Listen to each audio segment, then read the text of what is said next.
Hi, I'm Dr. Nathan Newman. I'm a cosmetic surgeon in Beverly Hills.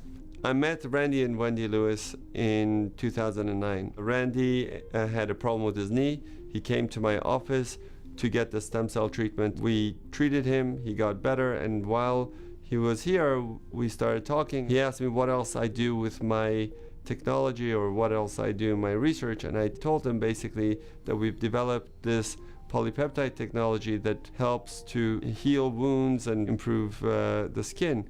And we've made a cosmetic product out of it. And he asked me, how many of these do you sell in a month? And I said about 40.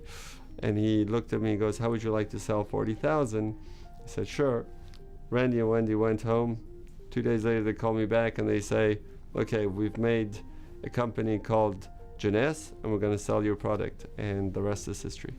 The Reveal hair care system is the next big thing that we've created. I started losing my hair and I've tried about everything except for hair transplants to get my hair back. I have treated a lot of patients who lose their hair and they lose their confidence. We've created a unique set of polypeptides which we call Hair Polypeptide Technology 6, HPT6. The HPT6 contains the polypeptides from 6 different plants.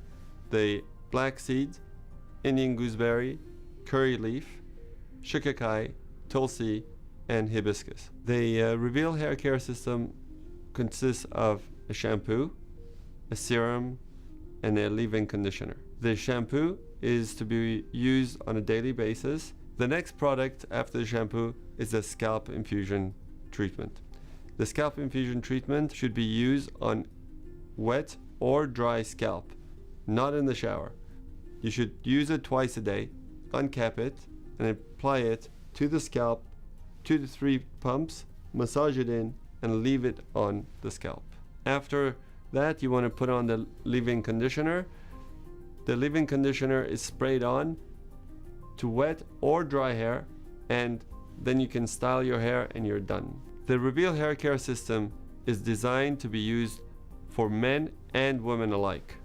To my Jeunesse family, I look forward to seeing your before and after pictures.